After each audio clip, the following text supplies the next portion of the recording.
But first, though, what a tangled web we weave when we try to assume the presidency after spending decades at the helm of a large family-based multinational corporation. On 60 Minutes this past Sunday, Donald Trump and his children were emphatic that the three oldest kids would stay in New York and run the business. This means that unlike past presidents, Trump will not have his assets in some kind of blind trust.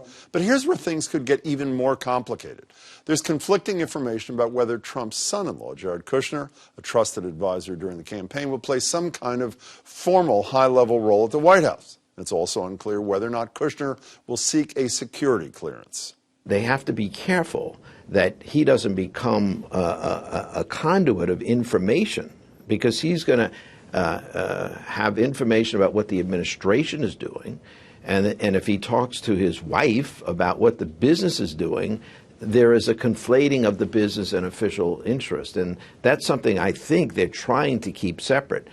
Ethics laws surrounding this kind of thing are murky. On the one hand, hiring Kushner outright would probably violate federal anti-nepotism laws, but there might be an effort to avoid that by not giving him a salary or a title, something President Clinton did with Hillary Clinton when he put her in charge of health care reform during his first term. But remember, conflict of interest laws do not apply to a sitting president.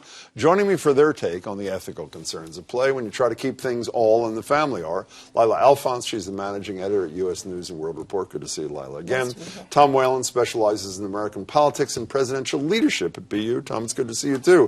Since you're the professorial type, has anybody ever taken office with these kinds of issues and interests? I mean, Mitt Romney is loaded, has a lot of business interests, but not on this scale. Is this aberrational? I think given the numbers here, but people forget Dwight Eisenhower, probably his closest advisor during his presidency was Milton Eisenhower, president of Penn State and Johns Hopkins, and he was made a special ambassador to Latin America, and he also advised on critical domestic and foreign policy issues. So in a sense, this is back to the future. But I meant business interest. I mean, I'm interested in that, but business interest, too, this diversity and spread, they're international, all this kind of thing. No one's come close to the level that Trump's No, it's a pretty tangled web that Donald Trump is weaving here, but his own personal financial interests, because he hasn't released his taxes and been pretty brief to reporters about his other financial concerns, we really don't know what's out there. Well, let's start with financial interests for a second. I want to go down a list of some of the issues that are raised.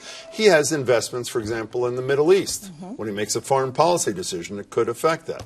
He has workers at hotels that attempt to unionize. He will pick members of the National Labor Relations Board that oversees this. How does he deal with those things? I mean, how do you, assuming he wanted to be, again, no ethics, conflict of interest laws apply, but he wanted to avoid even the appearance of impropriety. Is what he did by putting his kids in charge get close to that point or no? Well, as you said earlier, he's not obligated to create a blind trust. It's Title 18, Section 208 of the Code. You have that memorized? Can you recite it to us? I do. Not all of it. Not all of it. It exempts the president, the vice president, members of Congress, and members of the Supreme Court, though it does not exempt other people working in the executive branch. But there's a tradition, just like there's a tradition of disclosing your taxes. If his children are officially working in the executive branch, then they're not exempt. So but what does it mean? But working and advising, as I said, the Hillary Clinton thing is a different kind of deal. But get back to the business thing for a second. If his kids are in charge, is that distant enough? I mean, the New York Times editorial today said he should sell. He should divest himself. Oh, I don't see that happening. I don't see that happening. And keep in mind also, Kushner is literally the publisher of a newspaper. It's not just a matter of his business interests. There's a whole bunch of other issues at play, especially if you're talking about security clearances. Let's stay with business interests for a second. Anything short of divestment do the trick? I mean, while it is true, as I think they said in that editorial, Donald Trump didn't have to seek the presidency. He did. I think the other threshold is I don't think the American public wants to be so unfair with him in terms of his prior private life that he's got to do things that are almost unnatural. What should he do? Well, ideally, he would divest, but with this Republican Congress, he's not going to. He has no reason to. And, you know, what concerns me the most is not necessarily the financial interest, but the lack of governmental experience.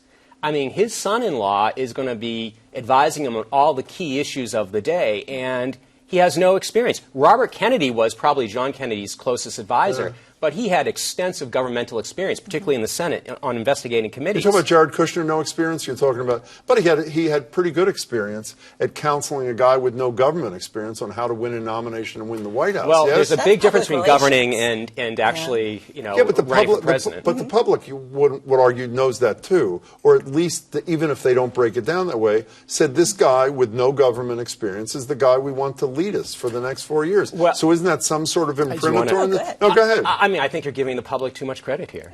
I really say that think you are. That's the end I of mean, his career. Well, I mean, I think people want results, and particularly in this kind of semi-stagnant economy that we have, working class voters who put Trump in the White House, they want huge infrastructure projects. They want it hammered Which through he says he Congress. supports. Well, we'll see. We'll know, see. can we He's already talk- walked back 3 big things. He's had advisors who have already pointed out that he, as president, can actually affect the private sector to the point where he restores jobs or makes companies stay in the country. He's decided that gay marriage is the law of the land, but Roe versus Wade somehow isn't.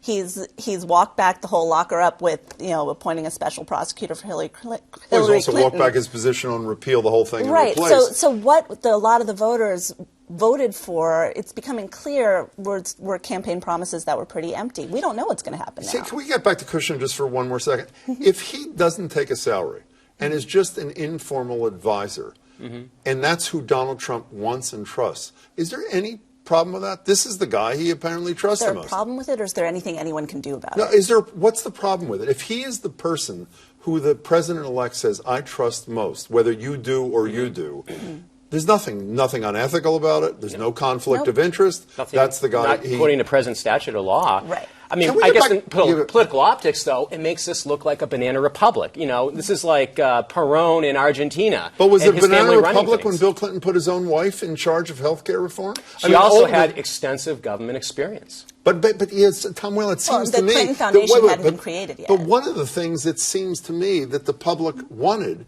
was no government experience. I mean, Drain the swamp. It would drain the swamp, exactly. So at least that part of it, you would agree there was a conscious decision. Right, but I She has think been Donald doing- Trump has a garden hose, is filling a new hole here. Well, I mean, you're draining the swamp. You want to get rid of the establishment, and then you make, as chief of staff, the little head of the establishment. Right. I mean, there's only so much draining before you're draining just to make way for bigger alligators. Do you think one of the issues which you've touched upon, Tom, is how much does the public care about this? I mean, we in the media and people like you, meaning in academia, went nuts over the tax thing, and it is factually accurate. Everybody has disclosed it for ages.